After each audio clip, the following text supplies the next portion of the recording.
Econometrics is much more sought after, where you learn the statistical analysis to do this stuff. But, it takes a while for these changes. Was it Maxwell or Faraday? Somebody said, science makes progress funeral by funeral. Oh, dear. From the heart of The Ohio State University on the Oval, this is Voices of Excellence from the College of Arts and Sciences, with your host, David Staley. Voices focuses on the innovative work of arts and sciences faculty and staff, with departments as wide-ranging as art, astronomy, chemistry and biochemistry, physics, emergent materials, and mathematics and languages, among many others. The college always has something exciting happening. Join us to find out what's new now. Lucia Dunn is Professor Emerita of Economics at The Ohio State University College of the Arts and Sciences. Her areas of expertise include labor economics, economic survey research, consumer finance, applied microeconomics, and sport economics. Dr. Dunn, welcome to Voices.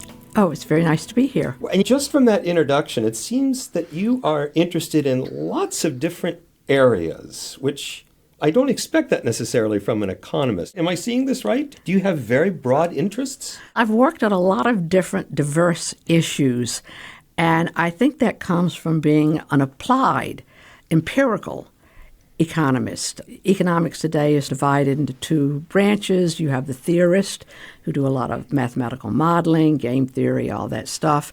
And then you have the empirical side. And once you go through that, as I did, and acquire those statistical skills that you get in the what they call the econometrics courses, you can really analyze any situation where there's data and you need to take a detailed analytic look at it. Then you have the skills to do that. And so I just applied those skills lots of different ways. People would come to me. Some of the most recent stuff I did, people came to me because they had data. They knew I was a person who could look at it, would be willing to look at it. Were you doing data analytics before we called it data analytics? A type of data analytics, yes. I guess in a way, I would not say I do what they're calling data analytics now, but it really is just very advanced econometrics. But for example, I looked at the salaries of Major League Baseball players, and it was the old Moneyball thing. And I did this in the 1990s because I had a graduate student who did a dissertation under me and was interested in that. And we realized you can just take a lot of data. And I guess the innovation we used to try to find out how much these Major League Baseball players were worth, the Billy Bean brought that in and started looking at things. Well, we were doing it too. And we discovered that a lot of players, their value to a team in terms of the revenue they brought in through attendance and advertising and media sales and all was not just in their stats, their batting average, their home run, their ERA, that a lot of these players had star quality, and you can measure that by their baseball card price. And that was the data, was the baseball card price. Oh, we took an enormous amount of data. There were at that time over 800 players, and we took the standard tops, standard line, but there are many different baseball cards. You can look at their prices. And so, for example, you take a player like Jim Abbott. Now, your audience. The pitcher. Yeah, the pitcher. The one-armed pitcher. That's right. He only had one arm. That's right. That made him very interesting to people.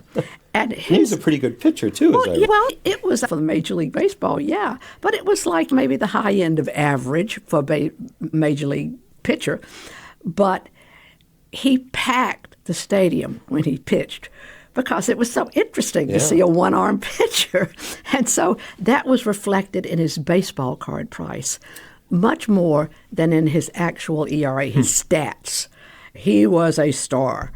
And so we built that in to the value of these players. And what we found is a lot of players were really undervalued because they were setting their salaries based on just the stats, and really they had a lot more appeal to people. Is Ohtani worth all those millions? I don't know, but he's sure the buzz around him itself is worth a tremendous amount to his team, really brings in the audience.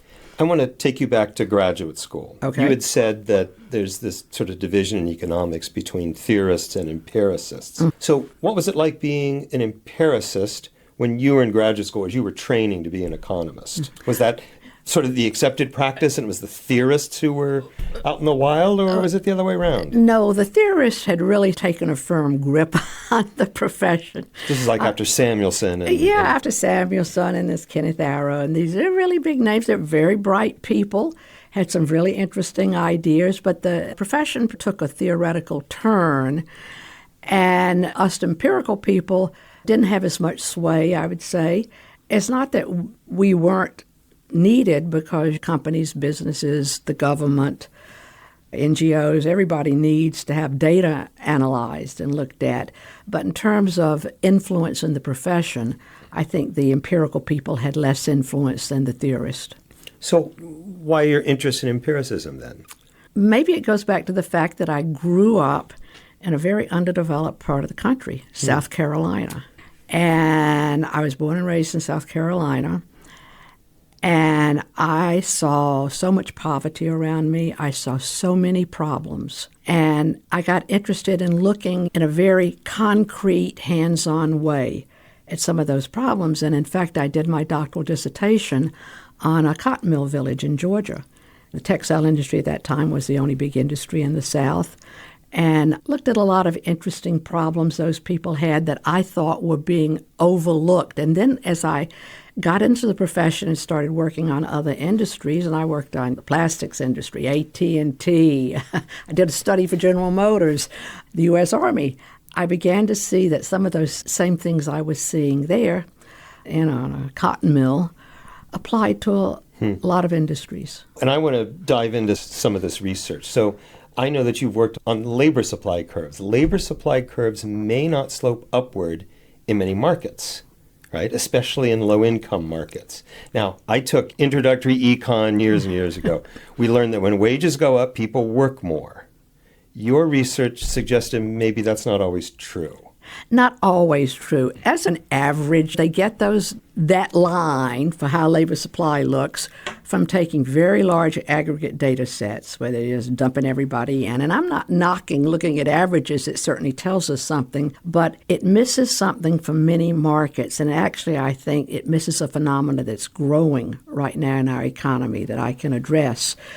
So what I saw and I started off specializing in low-income labor markets, starting with the cotton mill. I looked at agricultural workers, people in very low-income labor markets.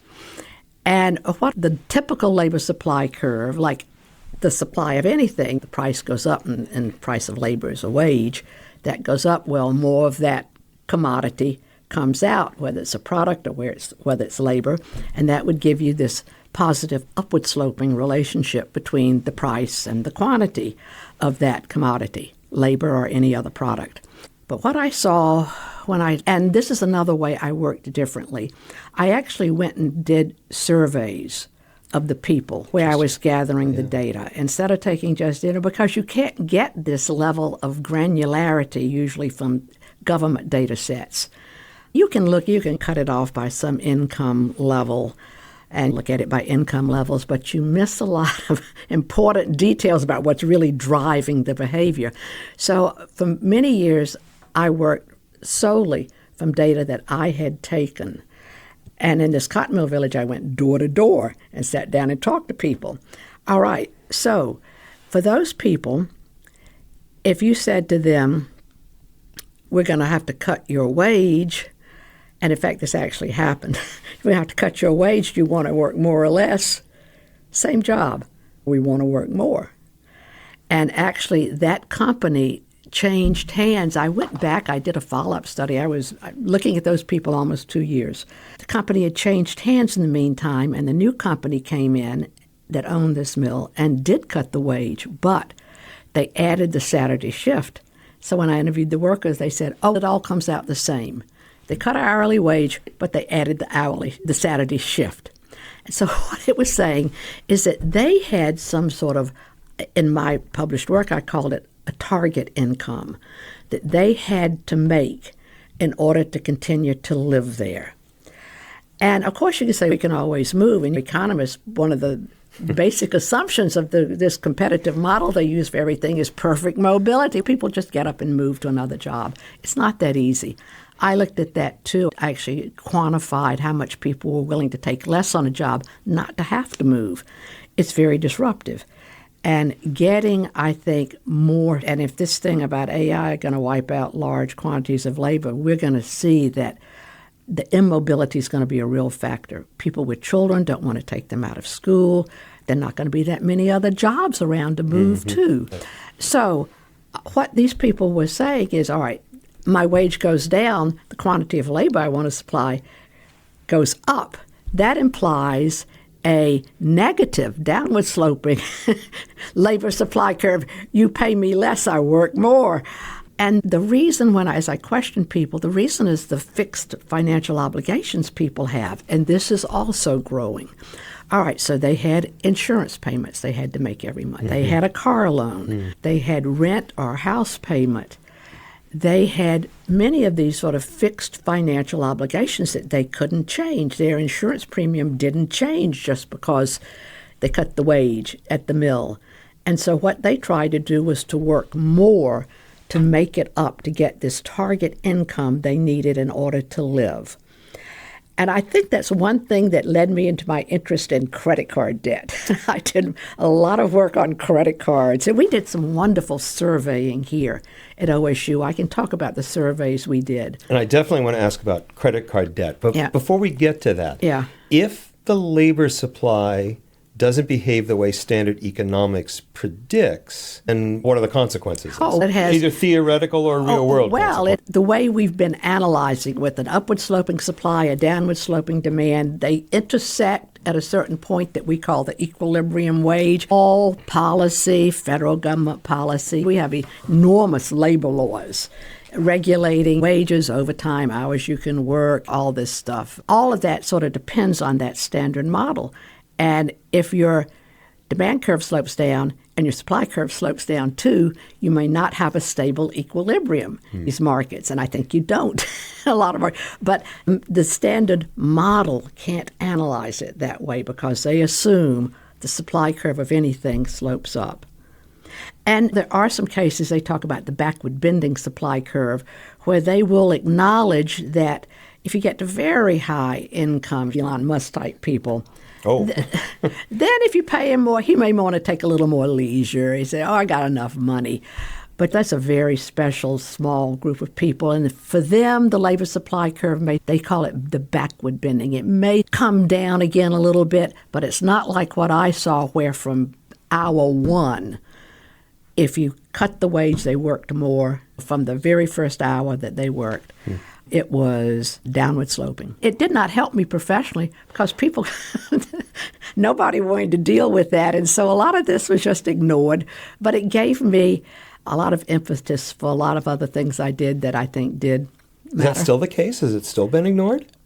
You look at any textbook, the labor supply curve always goes up. Sure, yes. That's the theorists winning out over the empiricists. It takes a long time for those things to pass out. I don't think I'll live to see it. I think someday, especially now, since I think we're going to see more immobility with a lot of jobs being wiped out. There's not going to be a place to move. People are they're going to see. We are seeing it already in the enormous rise in second job holding. That's this phenomena too. A lot of those people, I've looked at this in the survey samples that I've taken.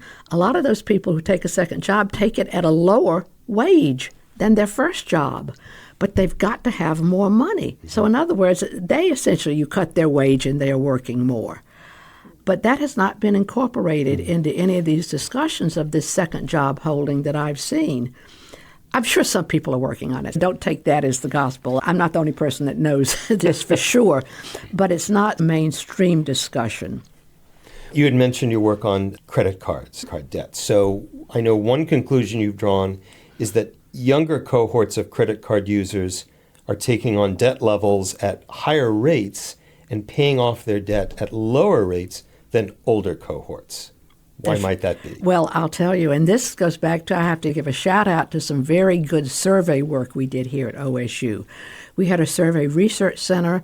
It was sponsored by the Columbus Dispatch. Shout out to them. They were very forward thinking on this. And we gathered a lot of data on credit card use. The director of the survey center was a psychologist named Paul Lervakis, and he was very interested in the stress that was coming to people as a psychologist from their credit card bills.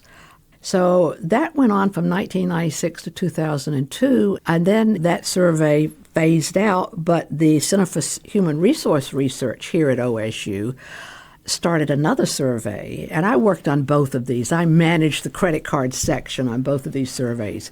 They did a survey called the Consumer Finance Monthly, and that went on to 2013, gathered a lot of data on credit card use, things at a granular level that were not available from things that average researcher could get. I know the credit card banks had this information.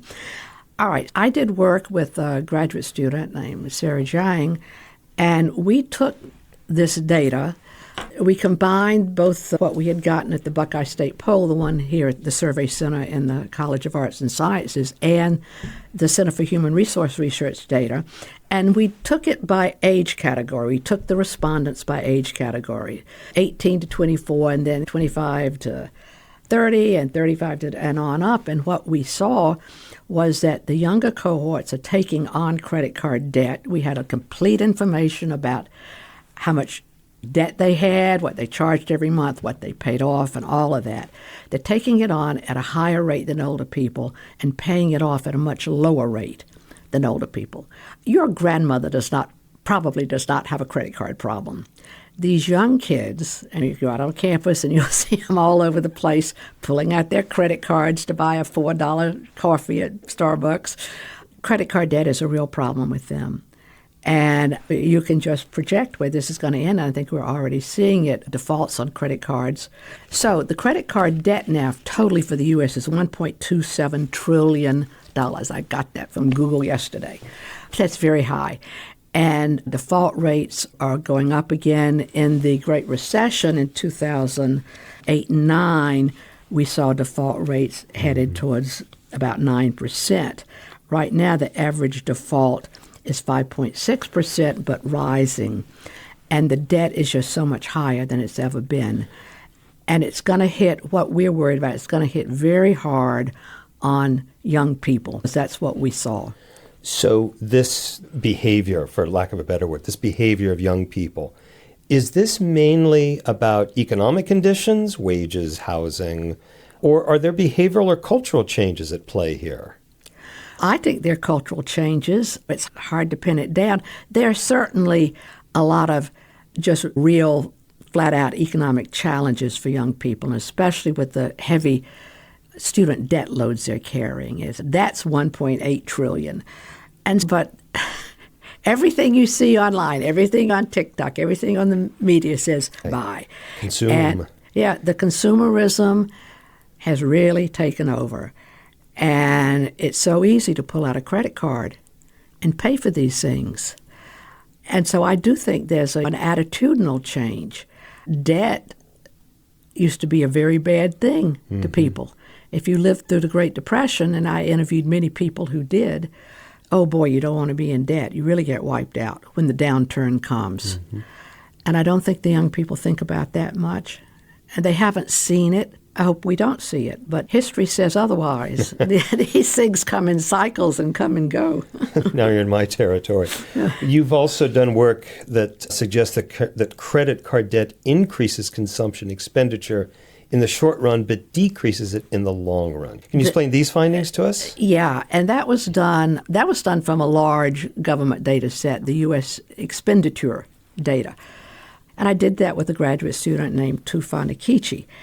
And what we see is that in the short run, and you cut that many ways, but for a year or two, you get a new credit card and you're charging up, your consumption increases, but then the bills come due. And of course, credit card interest rates are very high. The average now in the U.S. is over 22% if you carry a balance. I know it. That's the average, and that includes credit cards that are issued to the subprime borrowers. That some people get lower rates than that. It's hard to find a card with less than 15% interest, but that's high interest, so it builds up. So ultimately, we found that for every $1,000 amount of debt that you carry, ultimately your consumption will go down 2%. You won't have, once you pay your bills, you won't have the money to consume the way you used to. So it's a short-sighted thing for people. And the federal government's doing the same thing. We've got this huge, almost $40 trillion, 39-something trillion in debt. And we keep on wanting to add programs, and we need more money for this and that. And boy, we do. You look at people who are struggling, we do need more programs. Health is a major one where we're going to have big reforms. But the more we go in debt, the less we will have to spend on these things when you get down the road. Interest is already taking up a huge portion of taxes. You had mentioned earlier that you did some work the U.S. Army. I'd like to hear more about this very interesting research. Okay, that was one of the more interesting things I did. In the 1990s, the late 80s and 1990s, the U.S. Army had gotten very interested in doing things to attract and hold more junior officers. The junior officer corps is first and second lieutenants and captain. And so the Army Research Institute got the money to do a big study of these junior Army officers, and they were looking around for people to do it. They brought in a retired general. His name was Don Connolly. He had been the head of a personnel policy for the Army for a long time, so he knew an awful lot about these Army guys. And they were looking for somebody who would analyze data, was interested in these sort of, it's definitely a labor market issue. And so, I don't know, they got my name, and I came on board, and I worked with them for, 5 years. They did a longitudinal survey. They took a sample of about 10,000 officers, and they tracked them all over a number of years. And, of course, there was attrition. At the end, we still had about 5,000 of those officers. So it just happened at the time we were doing the study coincided with Operation Desert Storm. And a big question on everybody's mind was, are we going to be able to keep on using a market system to get our force, to get the troops? Right now, volunteer army. A volunteer army that depends on wages and other things. Of course, a lot of patriotism and all in this. But the wage is an issue. These people have to live and have families like everybody else. And it's a question of, are we going to have a draft? They were very interested in it. We're all interested in it. And now you're seeing the discussion of the draft come up again. We're in a war, and who knows? And they say we're getting fewer and fewer people in. I have no inside information now. It's been years since I worked on it, 30 years. But back then it was also an issue, and we had this war going in the Middle East. So we had the data on these people before the war started, and then we actually took data on them right in the middle of Operation Desert Storm. I did not go to the Middle East. The headquarters were in Saudi Arabia, then they invaded Iraq from there. I never set foot in Iraq.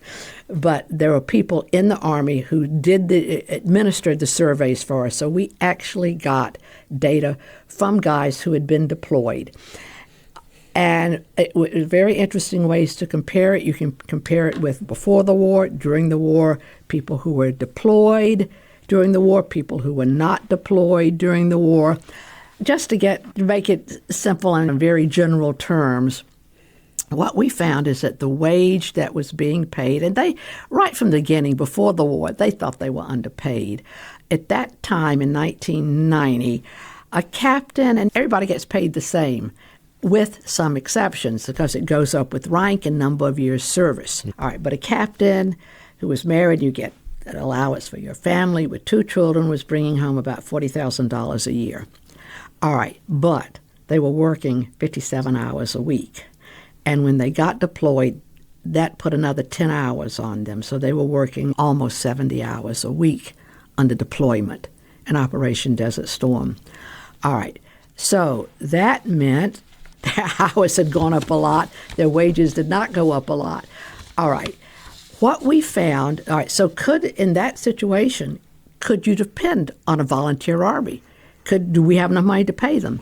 The answer depended very heavily on what branch these people were in. Now, at that time, there were 24 branches, and that they changed that a lot, who's in what branch. But you had the combat arms, and that was let me give you just a brief rundown. Combat arms, that has the real sort of what we'd call the fighting force in it: infantry, armor, field artillery, aviation, special forces, and the Corps of Engineers, where they passed in and out of that. They were always changing which branch group they would put them in. And then you had combat support: military police, military intelligence, the chemical corps, combat service support, and this was the finance people the transportation corps, the quartermaster corps, the ordnance. They had to get the weapons, they had to get them a place to live and transport them.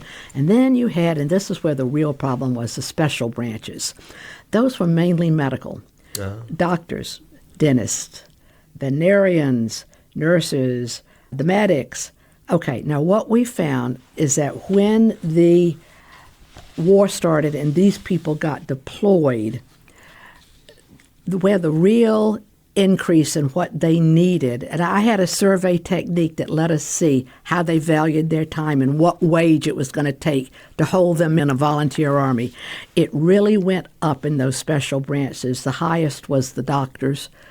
Before the war, they thought they were underpaid by about $8 an hour. After the war started and if they were deployed, they thought they were underpaid by $55 an hour. So an enormous increase. The other increases came within a few of the armed branches. The infantry, aviation, and they get a special bonus for flight hours, but they felt they were being underpaid. And the Green Berets felt they were being underpaid. Now, they were a very interesting case. Now, these were probably the three most dangerous branches, and you obviously have to pay what we call a risk premium to people to go and have their lives risked that way. And so they wanted a lot more money. The special forces, the Green Berets, they were very interesting. Before the war, before they were deployed, they actually were being paid more than they would have worked for. They were being overpaid by we found from our survey data, by about $7 an hour. They would have worked for $7 an hour less. And then by the hourly rate, they were getting like $11 or something. They would have worked for a lot less. And the general who had worked with the Army for so long and very familiar with this said it made perfect sense because they were the people with the real warrior mentality. He used to say, those are the cowboys. They enjoyed jumping out of planes, firing off bazookas. This was something that they really liked. I'd pay you to let me have that job. But after the war started, it did switch. And even the Special Berets felt they needed a lot more pay to take that kind of risk. Did your research affect any change in the Army? Oh, I think it did. And a lot of it was classified. I couldn't publish on everything. Understood. But it made a big change, I think, in the pay for the medical corps. And a doctor, depending on the specialty, they can get an extra $100,000 bonus, even more sometime if they're in a really highly sought-after rare specialty that the Army needs. So it did change things, and even in the other branches, it did put more emphasis on the pay and more emphasis on the hours. They tried to accommodate the hours more because those guys, now, of course you're going to have these hours when you're in a war, but even peacetime, they were working 57 hours a week, and it's hard to have a family with that. That one made a difference, I think, in the world, unlike a lot of my other research. I don't know how you're going to feel about this one, because I know you've also worked on COVID cases. Yes. Or at least the reports coming out of China, coming out of Wuhan in particular. Tell us about the work you were doing here. Okay, that was another interesting case where I got called in because somebody I knew I did this kind of statistical work. In early January of 2020, after COVID had just started, A friend of mine who is a doctor professor of medicine, immunology and pathology at Washington University Medical School, St. Louis, and he was from China. He's Chinese. Mei Ha is his name, and we call him Mike. He got information from other doctors and people he knew back in China that the deaths in Wuhan from this new outbreak of the coronavirus were being vastly underreported by the Chinese. All right, now, there were some very creative people that he was in touch with who found out, and of course you can't get this from the government, they kept everything so hush and nobody wanted to talk about this, but some of these people that Mike, this doctor from St. Louis, knew, they went around to the crematories in Wuhan, and they determined that the crematories had gone from operating, and there were 8 major crematories, plus there was a 9th one, but it was reserved specifically for Muslims in that area, and we did not include that one. So really our numbers are underestimates. But the normal crematories were operating at the previous years 4 hours a day. Now they had gone to 24/7. And we were able to we knew how many people had died in previous years in Wuhan. That the Chinese medical authorities published that until they discovered we were using that data, and then it disappeared. They took that off the internet, but we had already gotten it. So you need to know certain things. You need to know the doubling rate of the virus, and that had been published several places. The New England Journal, Lancet, and Annals of Internal Medicine. There were 3 groups of people who had published on that. They all found roughly the same thing. We did our analysis assuming the 3 different things they had found in their studies, but the doubling rate, these viruses, they go up exponentially, and they doubled at between 6 and 7, every 6 and 7 days. The cases, they would double. You get this doubling rate. And then you have to make some other assumptions. All right, so what's the fatality rate? And some people said it was as low as 2.5%. Some people said it was as high as 10%. The early variant, the Wuhan variant and then the Alpha variant, they were very deadly. Over time, it mutated. It became a lot less serious. Today, I'm sure there are people walking all over the campus with COVID. I don't know. But it was very high then. But so we did every possible case, and we did this exponential growth model. And we found out, given how the cremations were changing, we found out what that meant in terms of the number of cases and the number of deaths, and it was vastly greater than what the Chinese government was saying. So the Chinese government stuck to their story that as of February 1st, this is 2020, the number of cases was 33,000.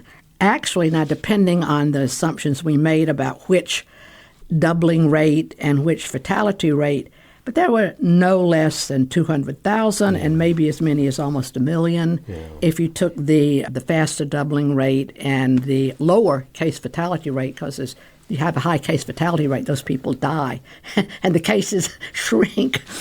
And the number of cases per day, the Chinese government was saying about 3,000. We were saying we found as many as maybe 80,000 a day. Deaths, cumulative deaths, the Chinese government held on to the number 304 for months. And actually, again, depending on your assumptions, it could have been as high as 40 to 80,000 per day. They said it was 31, the government, and no way it was less than almost 700 a day. So we saw that the information that was coming out was very misleading.